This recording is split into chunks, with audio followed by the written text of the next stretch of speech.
Welcome to home science मंत्रा। मैं ज्योति मिश्रा अपने इस चैनल में आपका स्वागत करती हूँ। हम लोगों ने कल एक प्रैक्टिस फर्स्ट लगाया था जिसमें हम लोगों ने 40 क्वेश्चन कर लिए थे। अब हम लोग उसके आगे बढ़ते हुए क्वेश्चन नंबर 41 से लगाना स्टार्ट करते हैं। तो चलिए देखते हैं क्वेश्चन नंबर 41। क्वेश्चन नंबर 41 क्या है?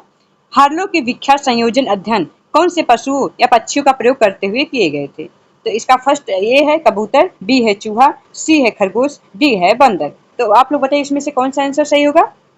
Question number 41। तो क्वेश्चन नंबर 41 का सही आंसर है ऑप्शन नंबर डी यानी बंदर। ऑप्शन नंबर डी यानी बंदर। इन्होंने अपना अध्ययन बंदर पे किया था। चलिए अगला देखते हैं क्वेश्चन नंबर 42। क्वेश्चन नंबर 42 क्या है? Language and thought of child किसके द्वारा लिखी गई पुस्तक है? ये बहुत ही पॉपुलर पुस्तक है जो अधिकतर पेपर में पुटअप कर ली जाती है। ये वाले क्वेश्चन जो हैं ये पेपर अधिकतर पेपर में पुटअप किए गए हैं। इसका ए है, इसके ऑप्शन है, ए ऑप्शन है टाइडमैन, बी ऑप्शन पियाजे, C option Darwin, D option Preyer. इसमें से कौन से क्वेश्चन सही है? Question number 42। 42 का क्या आंसर होगा? ऑप्शन नंबर बी यानी पियाजे। इसका सही आंसर है पियाजे। चलिए देखते हैं अगला question, question number 43। Question number 43, हाँ क्वेश्चन नंबर 43 देखते हैं। मूल्यांकन की आवश्यकता होती है। मूल्यांकन की आवश्यकता क्यों होती है? हम लोग कोई भी कार्य करते हैं, कोई योजना बनाते हैं, एक सिंपल सी लीजिए, हमें अपने हम लोग पढ़ाई ही कर रहे हैं उसका मूल्यांकन कि हम पढ़ रहे हैं, इसमें आगे क्या करेंगे, कैसा पेपर देंगे, क्या कोचिंग लेंगे, कैसे क्या करेंगे, इस सब चीज़ का हम लोग मूल्यांकन करते हैं। इसलिए उस चीज़ की आवश्यकता कब होती है? ए कार्यक्रम के अंत में, बी कार्यक्रम के शुरू में, सी कार्यक्रम के दौरान एक बार, डी कार्यक्रम के प्रत्येक चरण में। तो क्वेश्चन नंबर 43 का क्या आंसर होगा? ऑप्शन नंबर डी यानी कार्यक्रम के प्रत्येक चरण में हमें मूल्यांकन की आवश्यकता होती है। हम लोग को पढ़ना है, हम लोग अपने बच्चे को स्कूल जाना तो पहले हम लोग उसके एडमिशन का किस स्कूल में भेजना, हम लोग उस चीज़ का मूल्यांकन करेंगे। स्कूल भेजने के बाद मूल्यांकन करेंगे कि हाँ बच्चा वहाँ अच्छे से पढ़ रहा है कि नहीं पढ़ रहा है। पढ़ने का लोग उसका घर क्या उसका क्या उसकी प्रोग्रेस है, इस चीज़ का मूल्यांकन, इसलिए मूल्यांकन कार्यक्रम के प्रत्येक चरण में होती है। तो चलिए देखते हैं अगला क्वेश्चन है क्वेश्चन नंबर 43। Question number 44। पाठ्यक्रम शब्द लैटिन शब्द कुरेल से उद्भूत है जिसका अर्थ है ए दौड़ना, बी सीखना, सी पढ़ना और लिखना, डी उपरोक्त सभी। क्वेश्चन नंबर 44 का क्या आंसर जाएगा? चलिए जिसका देखिए लैटिन शब्द कुरेल से जिसका अर्थ है दौड़ना यानी option number A. Option number ए सही है। अगला क्वेश्चन क्या है? Question number 45। दूरस्थ शिक्षा की विशेषता नहीं है। दूरस्थ शिक्षा की विशेषता नहीं क्या है? दूरस्थ शिक्षा की क्या विशेषता नहीं? स्वाध्ययन, प्रत्यक्ष अध्ययन, शैक्षिक संप्रेषण हेतु विभिन्न माध्यमों का अध्ययन, औद्योगिकरण। दूरस्थ शिक्षा कैसे शिक्षा है? आप लोग को पता है दूरस्थ शिक्षा कैसे शिक्षा है? दूरस्थ शिक्षा ऐसी शिक्षा है जो प्रत्यक्ष अध्ययन जो प्रत्यक्ष अध्ययन होता है दूरस्थ की विशेषता नहीं है, क्योंकि यहाँ पे हम लोग खुद से अध्ययन करते हैं। यहाँ पे शिक्षक और स्टूडेंट का आपसी तालमेल सामने सामने बैठ कर शिक्षा नहीं दी जाती है। तो यहाँ पे क्या स्वाध्ययन सही है? प्रत्यक्ष अध्ययन ये गलत है। प्रत्यक्ष अध्ययन गलत है, इसमें प्रत्यक्ष अध्ययन नहीं होता। हेतु शैक्षिक संप्रेषण हेतु विभिन्न माध्यमों का अध्ययन ये सही है, औद्योगिकरण ये भी सही है। अगला देखिए क्वेश्चन नंबर 46। राष्ट्रीय रक्ताल्पता नियंत्रण कार्यक्रम के अंतर्गत दी जाने वाली बड़ी टिकिया में होता है। ऑप्शन ए 600 मिलीग्राम लौह तत्व, 500 फोलिक अम्ल, बी ऑप्शन है 500 मिलीग्राम फोलिक अम्ल, ऑप्शन नंबर सी 600 माइक्रोग्राम लौह तत्व, ऑप्शन नंबर डी है 200 मिलीग्राम लौह तत्व और 200 माइक्रोग्राम फोलिक तत्व। इसमें से कौन सा आंसर सही होगा? Option question number 46। Question number 46 का सही आंसर है आंसर बी 500 मिलीग्राम फोलिक अम्ल, ये दिया जाता है। Option number B, option number B सही है। अगला क्वेश्चन क्या है? Question number 47। क्वेश्चन नंबर 47 क्या है? परिवार एवं शिशु कल्याण के लिए सबसे बड़ा सरकारी कार्यक्रम है। A welfare extension project, applied nutrition programme, ICDS programme, school meal programme. तो इसमें से परिवार एवं शिशु कल्याण के लिए सबसे बड़ी सरकारी कार्यक्रम क्या है? चलिए देखते हैं क्वेश्चन नंबर 47। तो आईसीडीएस एक जो समन्वित बाल विकास परियोजना है, इसका क्या उद्देश्य? भारत में स्कूल पूर्व बालकों एवं गर्भवती तथा धात्री माताओं के स्वास्थ्य में सुधार लाने के लिए इस कार्यक्रम का शुभारंभ 1975 में किया गया था। तो क्या हुआ? आईसीडीएस। सही ऑप्शन क्या जाएगा? और question option number C ICDS. तो क्वेश्चन नंबर 47 का सही आंसर क्या है? चलिए देखते हैं अगला question, question number 48। Question number 48, क्या समुदाय के लिए पोषण कार्यक्रम के सफल परिणाम के लिए जाने वाले कदमों का सही क्रम बताएं। नंबर 1 है समस्या को प्राथमिकता देना, दूसरा है लक्ष्य पहचानना, तीसरा है उद्देश्य निर्धारण और जो फोर्थ है कार्यान्वयन। तो इसका सही कूट क्या इसमें कूट दिया है 4231, 4213, 4123, 2413। तो 48 इसलिए इसमें देखते हैं। सबसे पहले हम लोग क्या करते हैं, तो देखिए ऐसे ही देखते हैं। सबसे पहले कोई भी समुदाय पोषण पहले क्या करते हैं, हम लोग पहले कार्यान्वयन करते हैं। किसी चीज़ का पहले कार्य की शुरुआत करते हैं, उसके बाद उसकी समस्या क्या है, उस चीज़ करने में क्या समस्या आ रही है उसको प्राथमिकता देते हैं। तो देखते जाइए क्या है कार्यान्वयन फोर्थ, तो उसका समस्या की पहचानना 14141 देखिए कहाँ है। देखिए 2 से ही हमें पता चल गया कि ऑप्शन नंबर सी है राइट है। ऑप्शन नंबर सी राइट है। ऑप्शन नंबर सी राइट है। चलिए 2 से हमें परीक्षा में समय कम होता है ना, इसलिए हम लोग जल्दी जो हमको जल्दी अगर ऑप्शन मिल जा रहा है तो हम तुरंत ऑप्शन पर टिक करके आगे बढ़ते हैं। अगला देखिए क्वेश्चन नंबर 49। 49 क्या है, निम्न में से कौन सा समग्र पूर्ण के भागों की तुलना में उपयोग के लिए सबसे उत्तम है। ए है बार ग्राफ, बी है लाइन या रेखा ग्राफ, सी है पाई ग्राफ और डी है उपयुक्त में से कोई नहीं। तो क्वेश्चन नंबर 49 का क्या आंसर जाएगा, ये होगा बार ग्राफ। ए बार ग्राफ जो राइट आंसर है।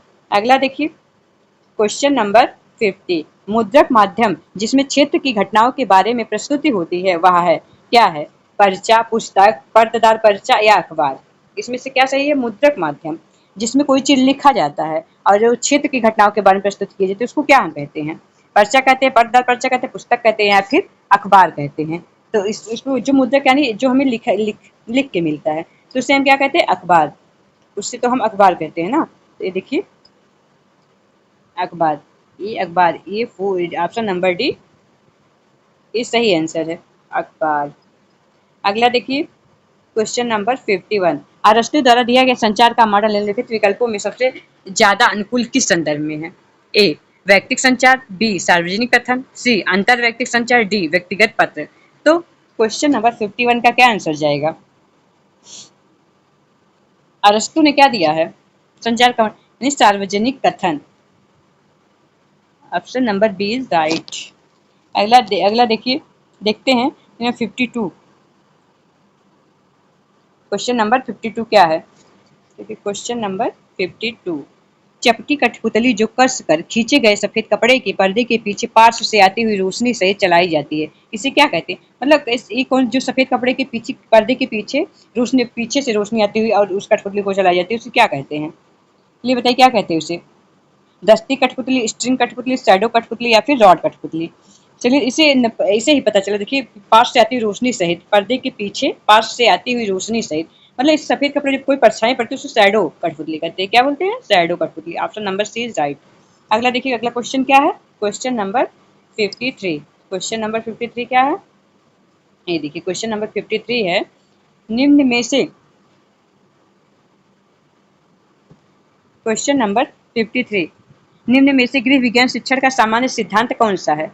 ए निश्चित उद्देश्य का सिद्धांत, बी व्यक्तिगत विभिन्नता का सिद्धांत, सी चयन का सिद्धांत, डी उपरोक्त सभी। क्वेश्चन नंबर 53 का सही ऑप्शन क्या है, सही ऑप्शन है डी उपरोक्त सभी, ये आंसर सही है। अगला क्वेश्चन देखिए क्वेश्चन नंबर 54, उत्तर प्रदेश इस डॉट डॉट परंपरागत लोक थिएटर का मूल्य राज्य, यात्रा, विदेशिया, बुरका कथा या रामलीला। तो हम लोग सभी जानते हैं उत्तर प्रदेश का मुख्य परंपरागत लोक थिएटर क्या है, तो क्या है, चलिए रामलीला। रामलीला उत्तर प्रदेश का फेमस है। अगला क्वेश्चन क्या है, क्वेश्चन नंबर 55, निम्नलिखित में से कौन सा कला का तत्व नहीं है। तो कला का तत्व क्या नहीं है, संतुलन, दबाव, लय, रेखा। तो संतुलन के तत्व कौन कौन से हैं, कला के तत्व कौन कौन से, देखिए कला के सिद्धांत 5 होते हैं, तत्व 7 होते हैं। आशय, बल, दो, ये सिद्धांत है। रेयान वर्ग प्रथा, रेखा, इसमें क्या है, आश्रय, बल, दो, मतलब इसके सिद्धांत 5 है। तो संतुलन, दबाव, लय, ये सब इसके सिद्धांत में आ जाएंगे। रेखा जो ये अलग है, तो option number D. Question number 55 का क्या राइट आंसर क्या होगा, answer number D, D is right. ये अगला क्वेश्चन क्या है, क्वेश्चन नंबर 56। क्वेश्चन नंबर 56 क्या है, निम्नलिखित में से किस डार्ट को ध्रुवीय बिंदु तक खींचा जाता है। French dot, fish dot, designers dot या ड्रेस मेकर्स डॉट। चलिए देखिए बताइए कौन सा डॉट ऐसा था जो ध्रुवीय बिंदु तक खींचा जाता है। क्वेश्चन नंबर 56, इसे कहते हैं फिश डॉट। अगला क्वेश्चन क्या है? Question number 57। मकान की दिशा या स्थापना इस प्रकार हो कि प्राकृतिक तत्वों का अधिक से अधिक लाभ मिले, उसको क्या कहते हैं? अवस्थान, कक्ष विस्तार, सौर विकिरण, दिशामान। तो क्या कहते हैं? मकान की दिशा या स्थापना इस प्रकार हो कि प्राकृतिक तत्वों का अधिक से अधिक लाभ मिले, उसको कहते हैं अवस्थान, कक्ष विस्तार, सौर विकिरण या दिशामान। तो इसमें से कौन सा ऑप्शन सही होगा? क्वेश्चन नंबर 57, इसका सही ऑप्शन होगा option number A. Option number A, अवस्थान। चलिए देखते हैं अगला question, question number 58। Question number 58 का क्या है? फर्श पर खड़े होते हुए पृष्ठ की ऊंचाई सेंटीमीटर में एक औसत महिला के लिए होती है। औसत महिला के लिए औसत ऊंचाई क्या होती है? 45 से 50 सेंटीमीटर, 50 से 55, या फिर 40 से 50, या फिर 61 से 76 सेंटीमीटर। तो देखते हैं क्वेश्चन नंबर 58 का राइट आंसर क्या है? राइट आंसर क्या है? राइट आंसर है ऑप्शन नंबर डी, 61 से 76 सेंटीमीटर। अगला क्वेश्चन है क्वेश्चन नंबर 59। घरेलू रसोई गृह की योजना बनाते समय सही दिशा का चुनाव होता है। नंबर एक ए है रसोई का पश्चिमी दिशा पर होना, रसोई का उत्तर दिशा पर, रसोई का पूर्व दिशा पर होना, या फिर ऑप्शन नंबर डी, रसोई का दक्षिण दिशा पर। घरेलू रसोई गृह की योजना बनाते समय सही दिशा का चुनाव क्या होता है? तो बताइए, चलिए बताइए कौन सा ऑप्शन सही है? Question number 59। तो क्वेश्चन नंबर 59 का सही आंसर है, जो सब लोग जानते होंगे, ऑप्शन नंबर सी, रसोई की पूर्वी दिशा पर होना। अगला क्वेश्चन है क्वेश्चन नंबर 60। एक रसोई में कार्य त्रिकोण किसके बीच संचरण की रेखा दर्शाता है? कार्य त्रिकोण। रेफ्रिजरेटर, मिक्सर और रेंज, रेंज स्टोरेज और मिक्सचर, सी है रेफ्रिजरेटर, सिंक और कुकिंग सरफेस, डी है मिक्सर, स्टोरेज और सिंक। इसमें से कौन सा ऑप्शन सही होगा? चलिए बताइए इसमें से कौन सा ऑप्शन 16? ऑप्शन नंबर है सी, रेफ्रिजरेटर, सिंक और कुकिंग सरफेस, जो सही आंसर है। चलिए देखते हैं अगला क्वेश्चन क्या है। अगला क्वेश्चन है 61। समय तथा गति अध्ययन की कौन सी तकनीक दोनों हाथों के हलचल पर विचार करती है? दोनों हाथों के हलचल पर विचार करती है। तो इसमें पहला क्या है? ए है पाथवे चार्ट, बी है ऑपरेशन चार्ट, सी है प्रोसेस चार्ट, डी है क्रोमोसाइक्लोग्राफी। तो इसमें कौन सी समय गति का अध्ययन करती है जो दोनों हाथों के हलचल पर विचार करती है? क्वेश्चन नंबर 61, इसका सही आंसर होगा option number B, operation chart. समझ में आया? देखिए, क्योंकि ऑपरेशन लोग करते हैं तो उसमें एक हाथ का इस्तेमाल थोड़ी होता है, दोनों हाथ का इस्तेमाल होता है। इसलिए हम इस तकनीक से इससे भी समझ सकते हैं कि हाँ, जहाँ पे दोनों हाथों की बात है वहाँ पर ऑपरेशन चार्ट होता है। तो देखते हैं अगला क्वेश्चन, क्वेश्चन नंबर 62। श्रम के कारण थकावट अनुभव करने की शरीर की स्थिति को इनमें से क्या कहा जाता है? ए है उदासी, बी चिड़चिड़ाहट, सी थकान, और डी अवसाद। क्वेश्चन नंबर 62 का क्या आंसर जाएगा? तो उससे कहते हैं हम थकान। जब किसी कोई भी शारीरिक या मानसिक कार्य करने के बाद हमें थकान की ही अनुभूति होती है। लिखते हैं क्वेश्चन नंबर 63। क्वेश्चन नंबर 63 क्या है? समूह, कुल, वंश, गांव तथा सामाजिक वर्ग की सीमाओं के अंतर्गत विवाह की प्रथा जानी जाती है। जो समूह, कुल, वंश, गांव तथा सामाजिक वर्ग की सीमाओं के अंतर्गत विवाह होता है उसको क्या कहते हैं? सगोत्र, ए बहिगोत्र विवाह एक्सोगामी, बी सगोत्र विवाह एंडोगामी, सी प्रतिलोम विवाह हाइपोगामी, डी अनुलोम विवाह हाइपरगामी। इसमें क्या, जो समूह अपने समूह के अंदर से कहते हैं सगोत्र विवाह। तो क्या option number B is right? Question number 63 का सही आंसर क्या जाएगा? क्वेश्चन नंबर 63 का सही आंसर क्या जाएगा? Option number B, option number B, सगोत्र विवाह, जिसे हम एंडोगामी कहते हैं। चलिए देखते हैं अगला question, question number 64। Question number 64 क्या है? क्वेश्चन नंबर 64 है, परिवार की शैक्षिक और धार्मिक गतिविधियां निम्नलिखित में से किसके हिस्से हैं? घरेलू माहौल, निकटवर्ती माहौल, व्यापक माहौल, या फिर बाह्य माहौल। परिवार की शैक्षिक और धार्मिक गतिविधियां किसके अंतर्गत हैं? चलिए बताइए इसका क्या होगा? निकटवर्ती माहौल। परिवार की शैक्षिक और धार्मिक गतिविधियां निकटवर्ती माहौल के अंतर्गत हैं। अगला क्वेश्चन क्या है? Question number 65। एक समय में पैदा हुए लोग विशेष ऐतिहासिक और सांस्कृतिक स्थितियों से प्रभावित होते हैं, इसे कहते हैं, इसे क्या कहते हैं? क्लिक प्रभाव, बी सहवास, सी कॉन्टेक्सटुएलिटी, डी पलटन प्रभाव, या कोहार्ट। तो इसको क्या कहते हैं? जो एक समय में पैदा हुए लोग विशेष ऐतिहासिक और सांस्कृतिक स्थितियों से प्रभावित होते हैं, इसे क्या कहते हैं? क्वेश्चन 65 का क्या आंसर है? इसका सही आंसर है ऑप्शन नंबर डी, पलटन प्रभाव या कोहार्ट, जिसे हम कोहार्ट भी कहते हैं। अगला क्वेश्चन क्या है? Question number 60, question number 66। उपभोक्ता अधिकारों का समूह है। सुरक्षा का अधिकार, चयन का अधिकार, सुनवाई का अधिकार, सूचित किए जाने का अधिकार, चयन करने का अधिकार, खरीदने का अधिकार। सी उपभोक्ता शिक्षा का अधिकार, सुनवाई का अधिकार, उत्पादन का अधिकार। ऑप्शन नंबर डी उपरोक्त में से कोई नहीं। इसमें से क्या सही है? इसमें से सही है question number 63 option number A. Option number A right. सुरक्षा का अधिकार, चयन का अधिकार, सुनवाई का अधिकार ये हमारे अधिकार हैं। खरीदने का कोई अधिकार नहीं है, तो हम खरीदने के लिए कोई हमें बाध्य नहीं किया जाए कर सकता है। उपभोक्ता शिक्षा का अधिकार, सुनवाई का अधिकार, उत्पादन का कोई अधिकार नहीं, हमें उत्पादन करने का ये कोई अधिकार नहीं होता। इसमें से एक गलत है, इसमें से तीनों राइट है।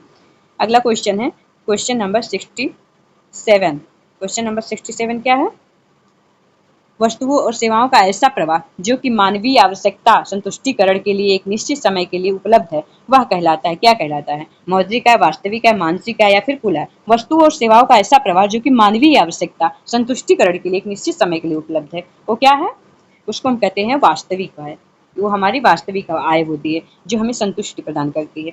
अगला क्वेश्चन है क्वेश्चन नंबर 68। राष्ट्रीय बचत प्रमाण पत्र एक आम आदमी में बचत की आदत को बढ़ावा देने के लिए सरकार द्वारा शुरू की गई एक योजना है। इस योजना के अंतर्गत सरकार द्वारा जमा राशि किसके माध्यम से स्वीकार की जाती है? भारतीय स्टेट बैंक, बी है भारतीय रिजर्व बैंक, सी है डाकघर, डी है कोई भी सरकारी या गैर सरकारी वित्तीय संगठन। तो क्वेश्चन नंबर 68 का सही आंसर क्या है? डाकघर। तो हम राष्ट्रीय बचत पत्र जो होता है वो हमें डाकघर द्वारा प्रोवाइड किया जाता है। अगला क्वेश्चन क्या है? Question number 69। योजना में व्यक्तिगत उद्देश्य निर्णयों की श्रृंखला होती है जो एक दूसरे पर निर्भर हैं। यह किसका कथन है? ए लुईस एलन, ग्रासिम कैंडल, निकिल एवं डार्सी, गोल्डस्टीन एवं गोल्डस्टीन। तो क्वेश्चन नंबर 69 का सही आंसर क्या है? यह कथन किसका है? योजना में व्यक्तिगत उद्देश्य निर्णयों की श्रृंखला की जहां भी बात आएगी, निर्णयों की श्रृंखला इसमें दिया है, निर्णयों की श्रृंखला। तो निर्णयों की श्रृंखला जहां भी दिया रहेगा तो उसका ये जाएगा ग्रासिम कैंडल। सही ऑप्शन क्या है? ग्रासिम कैंडल। ग्रासिम कैंडल इनका सही आंसर है। अगला देखिए क्या देखते, क्वेश्चन नंबर 70। क्वेश्चन नंबर 70 है भारत सरकार द्वारा नियोजन आयोग की स्थापना हुई थी। तो भारत सरकार द्वारा नियोजन आयोग की स्थापना कब हुई थी? 1 जनवरी 2015 में भारत सरकार नियोजन आयोग की स्थापना हुई थी। 1950 क्या है इसका सही आंसर क्या है? Option number B 1950। जो 1950 है योजना आयोग का गठन जो होता है भारत सरकार द्वारा 1950 में किया गया था। योजना आयोग का अध्यक्ष प्रधानमंत्री होता है। 1 जनवरी 2015 में इस संस्था का नाम बदलकर नीति आयोग कर दिया गया। ये क्वेश्चन पूछे जाते हैं कि नीति आयोग का गठन कब हुआ? तो 1 जनवरी 2015 को। अगला क्वेश्चन है क्वेश्चन नंबर 71। डॉट डॉट में परिवार का लक्ष्य पूरा करने हेतु परिवार के साधन का उपयोग करने का निर्णय लेने की प्रक्रिया की माला को कहते हैं, क्या कहते हैं? गृह प्रबंध कहते हैं, व्यवसाय प्रबंध, साधन प्रबंध या इनमें से कोई नहीं। क्वेश्चन नंबर 17 का सही आंसर क्या जाएगा? ऑप्शन नंबर ए गृह प्रबंध। अगला क्वेश्चन है क्वेश्चन नंबर 72। सफेद सूती कपड़े से कॉफी चाय के दाग को हटाने के लिए निम्नलिखित में से क्या प्रयुक्त किया जाता है? ए डाइल्यूट ऑक्जेलिक एसिड और उबलता पानी, बी गर्म दूध और उबलता पानी, सी साबुन और ठंडा पानी, डी बोरेक्स पाउडर और उबलता पानी। इसमें से कौन सा सही ऑप्शन है? क्वेश्चन नंबर 72 का सही ऑप्शन है option number D borax powder और उबलता पानी। सफेद सूती कपड़े चाय या कॉफी के दाग हटाने के लिए हम बोरेक्स पाउडर और उबलते पानी का प्रयोग करते हैं। अगला क्वेश्चन क्या है? Question number 73। क्वेश्चन नंबर 73 क्या है? प्रोटीन रेशो के वस्तु की धुलाई के समय खून के बहने को किसके द्वारा रोका जा सकता है? सिरका, साधारण नमक, धोने का सोडा, एसिटिक या सुक्तिक अम्ल। तो इसमें क्या सही होगा? ऑप्शन नंबर ए है ए तथा बी सत्य है, बी है सेकंड एंड थर्ड सत्य है, सी है थर्ड एंड फोर्थ सत्य है, डी है फर्स्ट एंड फोर्थ सत्य है। तो इसमें से क्या होगा? Question number 73। 73 का सही ऑप्शन जाएगा ऑप्शन नंबर डी फर्स्ट, सिरका और एसिटिक या सुक्तिक अम्ल। इसका प्रयोग रेशो के वस्तु को धुलाई के समय खून के बहने को रोका जा सकता है। अगला क्वेश्चन क्या है? Question number 74। दर्जी से परिधान बनवाने की अपेक्षा पूर्व निर्मित रेडीमेड परिधान अधिक लोकप्रिय है क्योंकि ए वे अधिक समय तक चलते हैं, बी वे आसानी से उपलब्ध हैं, सी उनकी कीमत है, डी उनके पक्के रंग होते हैं। तो क्वेश्चन नंबर 74 का क्या सही आंसर है? आंसर नंबर बी सही आंसर, वे आसानी से उपलब्ध होते हैं। अगला क्वेश्चन है क्वेश्चन नंबर 75। परिधान के वस्त्रों के चुनाव में निम्न में से किस पर ध्यान देना चाहिए? ए अवसर पर, फैशन पर, क्रियाशीलता पर, इनमें से सभी। तो परिधान के चुनाव के लिए हमें इन सभी चीजों पर ध्यान देना चाहिए। क्वेश्चन नंबर 75 का सही आंसर है आंसर नंबर डी। अगला क्वेश्चन है क्वेश्चन नंबर 76। क्वेश्चन नंबर 76 का सही क्या है? सिलाई मशीन में बॉबिन को कौन पकड़ कर रखता है? फीड डॉग, दाब पाद, दोलन हुक या फिर धागा लेने वाला लीवर। तो क्वेश्चन नंबर 76 का क्या होगा? ऑप्शन नंबर डी, धागा लेने वाला लीवर। तो आंसर क्या जाएगा? धागा लेने वाला लीवर। अगला क्वेश्चन क्या है? अगला क्वेश्चन है क्वेश्चन नंबर 77। 77 क्या? एक मोटी महिला के कपड़े में होने चाहिए बड़े प्रिंट और गोला का डिजाइन, बड़ी पट्टी और बड़े चेक, छोटे प्रिंट और अनुप्रस्थ लाइनें, डी क्षैतिज और टूटी लाइनें। तो मोटी महिला के कपड़े में क्या होना चाहिए? क्वेश्चन नंबर 77 क्या होना चाहिए? देखिए, अगर बड़े प्रिंट होंगे और गोला का डिजाइन तो महिला और मोटी लगेगी, बड़ी पट्टी और बड़े चेक होंगे तो उसमें भी मोटी लगेगी, क्षैतिज और टूटी लाइनें होंगी वो भी उसके ऊपर अच्छा नहीं लगेगा, इसलिए महिला और मोटी पट्टी। ये क्वेश्चन आंसर नंबर सी है, छोटे प्रिंट और अनुप्रस्थ लाइन, ये मोटी महिला के कपड़े में होना चाहिए जिससे उसकी मोटाई में कमी प्रतीत होती है। अगला क्वेश्चन है क्वेश्चन नंबर 78। लहंगा, चोली व ओढ़नी किस प्रदेश की महिलाओं के परंपरागत वस्त्र हैं? उत्तर प्रदेश, गुजरात, राजस्थान या फिर कर्नाटक। Question number 78। तो लहंगा, चोली व ओढ़नी राजस्थान की राज्य की महिलाओं की परंपरागत वस्त्र है। क्या है? Option number C, Rajasthan. अगला क्वेश्चन है क्वेश्चन नंबर 79। बड़े बड़े फूल और पत्तियों वाले नमूने से बनी ढाका की साड़ियों को क्या कहते हैं? ए फुलवार, बी जतार, सी तोरेदार और डी पन्ना हजारे। तो इसको क्या कहते हैं? इसे कहते हैं तोरेदार। बड़े बड़े फूल और पत्ती वाले नमूने उससे बनी ढाका की साड़ियों को तोरेदार कहते हैं। अगला क्वेश्चन है क्वेश्चन नंबर 80। Question number 80। कौन सी किरणें रंगाई किए गए कपड़ों के रंग को अधिकतम फीका करती हैं? एक्सरे किरणें, इंफ्रारेड किरणें, अल्ट्रावायलेट किरणें, लाल का दृश्य किरणें। इसमें से क्या होगा? इसमें से अल्ट्रावायलेट किरणें होती हैं। क्वेश्चन नंबर 80 का अल्ट्रावायलेट किरणें जो होती हैं वो रंगाई के कपड़ों को अधि फीका कर देती हैं। अगला क्वेश्चन है क्वेश्चन नंबर 81। क्या है? प्रोटीन रेशो से बने कपड़ों को धोते समय रंग को निकालने से बचाने के लिए इस्तेमाल किया जाता है। क्या किया जाता है? सिरका, नमक, वॉशिंग सोडा, अमोनिया, क्या प्रयोग किया जाता है? Question number 81। 81 का सही आंसर क्या है? सिरका। अगला क्वेश्चन क्या है? Question number 82। यह राजस्थान की एक प्रसिद्ध रंगाई विधि है। स्टॉक रंगाई, डूब रंगाई, बंदेज रंगाई या फिर पेड़ रंगाई। राजस्थान की प्रसिद्ध रंगाई क्या है? राजस्थान की प्रसिद्ध रंगाई है बंधेज रंगाई। राजस्थान की प्रसिद्ध रंगाई बंधेज रंगाई है। इसमें बांध कर वस्त्र को रंगने की कला को बंधेज या फिर बांधनी भी कहते हैं। इस विधि द्वारा अत्यंत सुंदर, आकर्षक एवं उत्कृष्ट नमूनों से युक्त वस्त्र तैयार किए जाते हैं। जो बांध कर रंगने वाली विधि में पहले वस्त्र पर नमूने बना लिए जाते हैं, इसके बाद इन अंकित नमूनों को कस कर बांध दिया जाता है ताकि इसके भीतर रंग प्रवेश न कर सके और शेष स्थानों पर रंग चढ़ जाए। नमूने के अनुसार इन्हें 2 या 2 से अधिक रंगों में रंगा जाता है। समझ में आया? इसमें क्या होगा? बंधेज रंगाई। अगला क्वेश्चन है क्वेश्चन नंबर 83।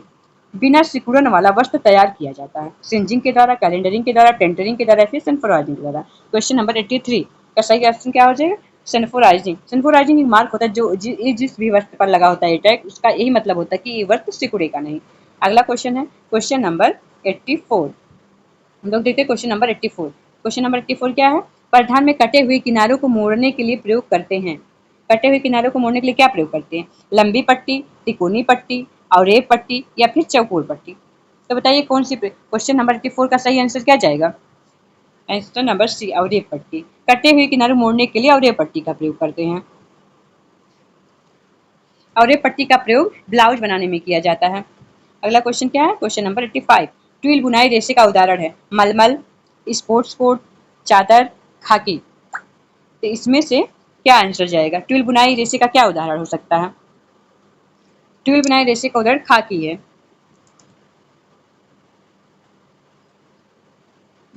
क्या होगा? खाकी। इसका सही उत्तर क्या होगा? खाकी। अगला क्वेश्चन है क्वेश्चन नंबर 86। क्रॉस लिंकेज और साइड चेन अधिकांशतः पाई जाती हैं मानव निर्मित रेशों में, कपास वाले लिनेन में, प्रोटीन रेशो में या फिर इलास्टोमेरिक रेशो में। तो क्या 86 क्वेश्चन नंबर 86 का सही आंसर क्या जाएगा? Answer number C, C is right. Protein ratio में क्रॉस लिंकेज और साइड चेन का अधिकांशतः प्रयोग किया जाता है। प्रोटीन रेशो में किया जाता है। जो कपास वाले लिनेन के रेशो में कार्बोक्सिलिक समूह होता है, यह संभवतः परमाणुओं की श्रृंखला के रूप में अर्थात क्रॉस लिंकेज और साइड चेन के रूप में प्रयोग किया जाता है। तो चलिए देखते हैं, हम लोग आज 86 का क्वेश्चन देख चुके हैं। अब आगे हम लोग कल करते हैं। कल या समय मिलता है तो हम आज ही ये सीरीज कंप्लीट करते हैं जो 125 क्वेश्चन की है। चलिए ठीक है।